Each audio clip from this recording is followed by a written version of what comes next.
අල්ල බං. ගොල්ලට සොරි වෙනවා. යූ ක්‍රිකට් ගහන බෝලේ මට නම් පේන්න බෑ. මේ අපිට බැන්නට කමන්නේ ක්‍රිකට් වලට වයින්න එපා. ක්‍රිකට් තියෙන්නේ මෙතන ඇතුලේ. පපුව ඇතුලේ ඔතන හරි නගින්න ඕන ඔය ගෑණි. ඕක තමයි කියන්නේ. ක්‍රිකට් ගහන උන් ආදරේ ගන්න දන්නේ නැති මොට්ට පාලේ. නංගි ක්‍රිකටුයි ලව් සීනුයි අතර තියෙන සරල සම්බන්ධය මං ඔයාලට දැන් පැහැදිලි කරන්නම්. කට කනේ තියන් අහන් ඉන්න ඕනේ. හරි? ආදරේ කරනකොට අයියේ අද ගෙදර කවුරුත් නැහැ. කියන්නේ ෆුල් ටොස්. අය 4 ඒවා ගැහුවා. එතකොට හෙට නම් දවසම ක්ලාස්. කැමති නම් මීට් එකමු කියන්නේ ෆ්‍රී හිට්.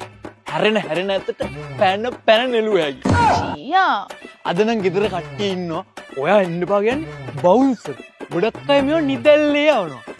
එතකොට බවුන්සර් වලට ගහන අය නැද්ද? ඉන්න උන් තමයි රෑට කොටු පයිනේ. එතකොට මගේ මුළු ලෝකෙම ඔයයි දෙයෝ කියන්නේ good length ball. ඒ වගේ ආරක්ෂාකාරී වෙන්න ඕනේ. විකට් එක අත ළඟ. එතකොට මහන්සි වෙන්නේ නැතුව ලකුණු ගන්න පුළුවන් බෝල් නැද්ද? තියෙනවා. wide ball. බල්ලා ඩිලීට් කරන්න පැටියෝ කියන්නේ ඒවා. ගහන්න ඕනේ නෑ ලකුණු හම්බ වෙනවා. මොකද්ද එතකොට අවදානම්ම බෝලේ? යෝකර්. ඒ මොනවද? මේ මාසේ තාම හැදුන්නේ නෑ අයියේ කියන්නේ යෝකර්. කොල්ලෝ කොර වෙලා යන්නේ.